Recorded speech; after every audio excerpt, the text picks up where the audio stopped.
اس کی ابتدا ہوتی ہے وَلَوْ أَنَّنَا نَزَّلْنَا إِلَيْهِمُ الْمَلَائِكَةَ وَكَلَّمَهُمُ الْمَوْتَى۔ مشرکین مکہ بیہودہ قسم کے مطالبے کیا کرتے تھے، آپ یہ والا معجزہ دکھا دیں، آپ یہ معجزہ دکھا دیں۔ کچھ معجزے تو دکھائے بھی، لیکن ان کے ہر بات کا جواب نہیں دیا جائے گا۔ اللہ نے فرمایا کہ اگر ہم آسمان سے فرشتے نازل کریں اور مردے زندہ ہو کے ان سے بات کرنا شروع کر دیں تو بھی یہ ایمان نہیں لے کر آئیں گے۔ جو ضدی اور ہٹ دھرم ہوتے ہیں ان کے سامنے جتنے مرضی دلائل کے انبار لگا دو، انہوں نے نہیں ماننا۔ تو اس لیے آپ پریشان نہ ہوا کریں ان کے بیہودہ مطالبوں سے، آپ کا کام ہے دعوت اور تبلیغ کرنا، آپ اپنا پیغام پہنچاتے رہیں۔ تو اس میں ہمیں بھی یہ پیغام ہے بھائی، ہم حق بات بیان کرتے رہیں گے، کوئی مانے اس کی مرضی، نہ مانے اس کی مرضی، تو ٹینشن لینے کا نہیں ہے۔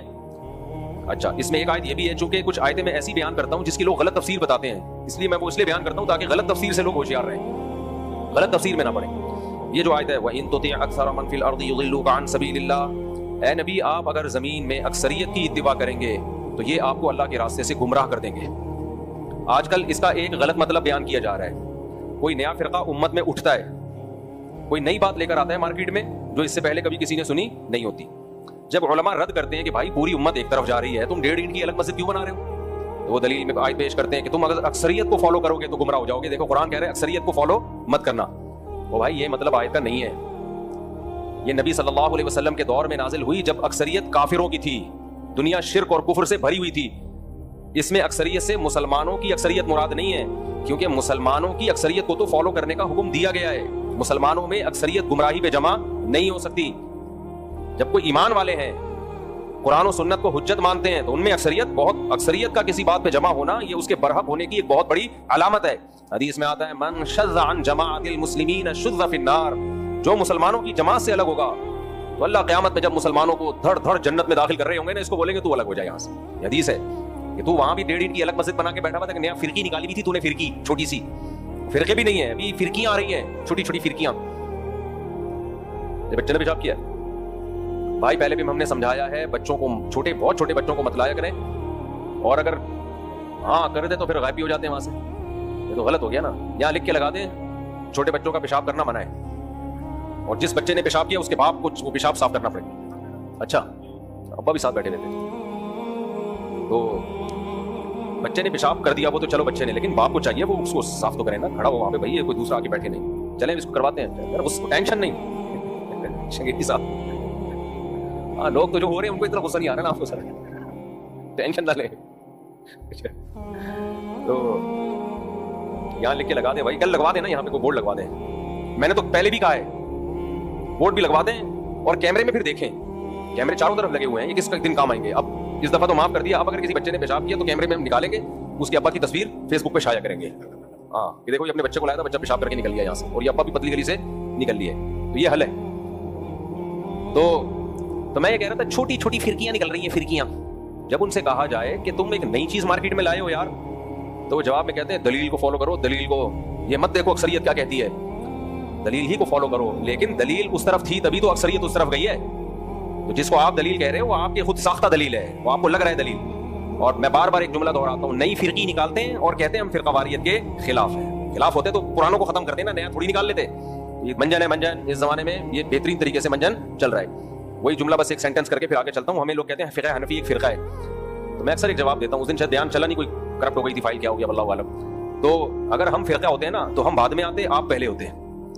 ہندوستان میں، برما میں، انڈیا میں، پاکستان میں، افغانستان میں اسلام تو حنفی لے کر آئے ہیں، تبھی حنفیوں کی کوئی پہلی مسجد نہیں دکھا سکتا اس پورے خطے میں کہ یہ احناف کی پہلی مسجد ہے نہ، جس دن اسلام آیا اسی دن سے احناف کی مسجدیں ہیں، کیونکہ لائے ہم لوگ تھے، ہمارے باپ دادے لائے تھے۔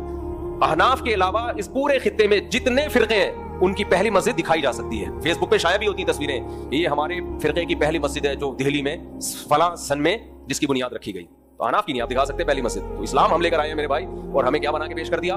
فرقہ۔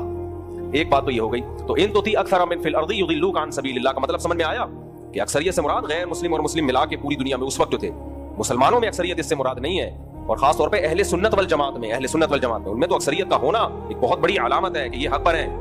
دوسری بات، اسی صورت میں ایک اور آیت آئی ہے، اس کو بھی لوگ غلط پیش کرتے ہیں۔ آج کل ایک فیس بک پہ ایک نئی چیز آئی ہے مارکیٹ میں، اس کو مجھے لگ رہا ہے ابھی وہ بھی ایک نیا فرقہ لانچ کرنے والے ہیں، وہ بھی لا رہا ہوتا ہے آیتیں، دیکھو یہ آیتیں مولوی یہ کہتے ہیں، یہ آیتیں مولوی، نیچے کسی نے لکھا ہے کہ نئی جہلم والی سرکار آ گئی ہے، نیچے لوگ بھی اپنے تبصرے کر رہے ہوتے ہیں، تو بیوہ لگتی نہیں ہے کہیں سے بیوہ وہ، تو اس کا بھی نیا حکیم قبلہ حکیم سے شادی ہوئی نا، پتہ نہیں حکیم صاحب کا ہونے والا کیا ہے. تو مجھے غصہ اس عورت پہ اس لیے کہ اپنے شوہر کی برہنہ ویڈیو شائع کی اس نے. کوئی عورت یہ کام کرے اس کی عزت اب سوسائٹی میں ختم. اتنا بڑا جرم کیا آپ اپنے شوہر کی آپ نے برہنہ تصویریں شائع کر دی یار. تو یہ تو اس سے بڑا تو جرم کوئی ہو نہیں سکتا. اس لیے مجھے اس سے ذرا بھی ہمدردی نہیں ہے. تو حکیم صاحب سے ہمدردی ہے کہ اب دوبارہ نہ بیوہ ہو جائے وہ. تو وہ کوئی ویڈیو اس کی آئی ہوئی تھی, کسی نے لکھا کہ کاش فیس بک پہ تھوکنے کا آپشن ہوتا. اتنی ٹیکنالوجی نے ترقی کی ہے مگر یوٹیوب اور فیس بک پر تھوکنے کا آپشن لائک اور ڈس لائک کرنے کا ہے, تھوکنے کا بھی آپشن ہوتا. خیر, تو ایک تو یہ سائد کا غلط مطلب. دوسرا ایک اور جو آج کل ایک نئی فرقی آئی ہوئی ہے اس نے پڑھنا شروع کر دیا, اور یہ بھی لوگ بہت سارے پڑھ رہے ہیں. وہ کیا ہے, ان الذین فرقوا دینہم وکانوا شیعا لست منہم فی شیء. جنہوں نے اپنے دین کے ٹکڑے کر دیے اور ٹکڑوں میں تقسیم ہو گئے, اے نبی آپ کا ان سے کوئی تعلق نہیں ہے. تو یہ آیت پیش کی جاتی ہے فرقوں کے خلاف کہ دیکھو یہ اتنے سارے فرقے ہیں, یہ فلانا فرقہ ڈمکانا فرقہ. اس آیت کا مطلب کیا ہے, جو دین برحق سے ٹوٹ کے الگ ہو گئے, دین برحق سے ٹوٹ کے الگ ہو گئے. جو دین برحق پر قائم ہیں وہ تو فرقوں میں شامل ہی نہیں ہے. جو دین برحق سے ٹوٹ کے الگ ہو گئے, تو یہ آیت آپ جب پڑھیں, جب آپ اپنے بارے میں ثابت کریں کہ ہم دین برحق سے ٹوٹ کے الگ نہیں ہوئے, ہم اسی دین برحق اور اسی کو فالو کرنے والے مسلمانوں کی جماعت میں سے ہیں, تو یہ بھی آپ کے خلاف آئے جا رہی ہے کہ جو جمہور امت سے ہٹیں گے, نیا فرقہ بنائیں گے, اس پہ یہ آیت منطبق ہوتی ہے.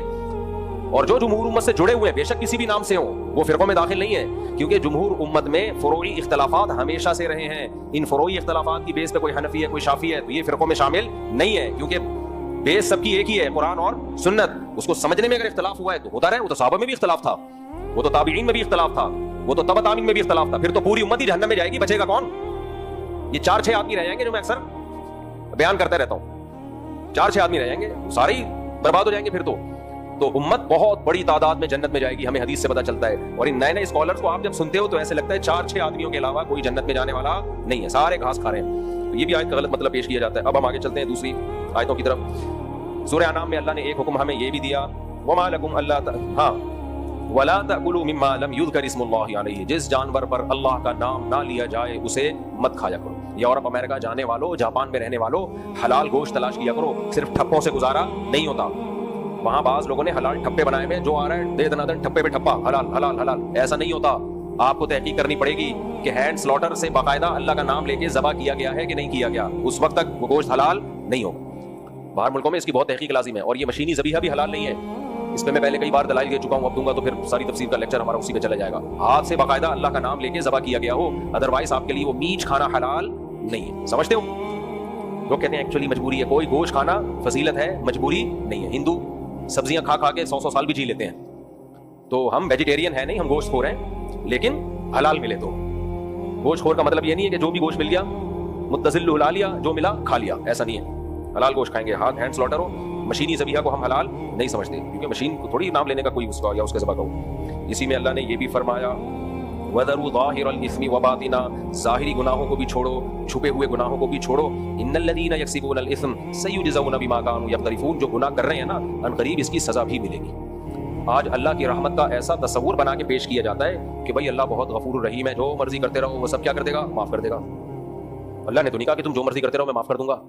اللہ نے کہا بھائی میں سزا دوں گا. اللہ ہی کہہ رہے ہیں, میں تو نہیں کہہ رہا نا. سورہ انعام میں دیکھ لو آیت نمبر 120. اللہ فرماتے ہیں ان الذین یکسبون الاسم, جو بھی گناہ کر رہے ہیں, چاہے چھپا ہوا گناہ ہو یا پبلک کے سامنے گناہ ہو, سیجزون, ان قریب بدلہ ملنے والا ہے, زیادہ دیر نہیں ہے, مزے کر لو. مرو گے شروع ہے عذاب, قبر میں حساب و کتاب ہے, پھر میدان حشر میں ہے, پھر آگے جہنم میں. یہ بڑی ٹف زندگی ہے, اس لیے آپ کے پاس گناہ کرنے کا آپشن نہیں ہے. تو اللہ فرماتے ہیں سیجزون, جلدی بدلہ ملنے والا ہے. ہم سمجھتے بڑی لمبی زندگی, کوئی لمبی زندگی نہیں ہے. تو جو کر رہے ہو طبیعت سے چترول لگنے والے ہیں, سزا ملنے والی ہے.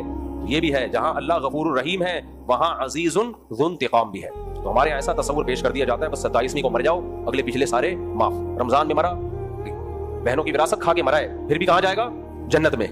رمضان میں مرے گا. رمضان میں مرنا یقیناً فضیلت ہے, یقیناً فضیلت ہے, اس فضیلت کا انکار نہیں ہے. 27ویں رات میں موت ہو گئی, فضیلت ہے, بڑی رات میں موت ہوئی ہے, لیکن اس کی وجہ سے یہ نہیں ہوتا کہ آپ اس گناہوں کو ہلکا سمجھنا شروع کر دیں. اسلام نے 27ویں رات کو اتنا فوکس نہیں کیا جتنا گناہوں سے بچنے کو فوکس کیا ہے. اس کی ویلیو زیادہ ہے. جتنے بھی پیغمبر دنیا میں آئے ہیں وہ لوگوں کو برائیوں سے روکنے کے لیے آئے ہیں. اس سے پتہ چلتا ہے اللہ کی نظر میں برائی سے بچنے کی ویلیو زیادہ ہے. ورنہ وہ پیغمبر آ کے بس رمضان کے فضائل سنا کے چلے جاتے, جو مرضی کرتے رہو. تبھی ہمارا بیڑا غرق ہوا ہے. بڑے سے بڑا گناہگار علانیہ کبیرہ گناہوں میں ہوتا ہے, وہ فلانی تاریخ کو مر گیا تو جنت میں, فلانی. لوگ کہتے ہیں کوئی بات نہیں یار, یہ تو کوئی اتنا بڑا ایشو ہے نہیں. تو انبیاء ڈراتے ہیں اللہ کے عذاب سے, قرآن بھی ڈراتا ہے. تو اس لیے ہمیں ڈرنا چاہیے. گناہ ہو گیا ہے تو سچی توبہ کر کے اللہ کو راضی کرو. جو توبہ کرنے والے ہیں ان کے لیے اللہ غفور رحیم ہے. توبہ کرنے والوں کے لیے غفور رحیم ہے، گناہگاروں کے لیے غفور رحیم نہیں. گناہگاروں کے لیے تو سیجزونا، اللہ کہہ رہے ہیں سزا ملے گی. اس لیے بچنا چاہیے، ڈرنا چاہیے اللہ کے عذاب سے. آگے ہم چلتے ہیں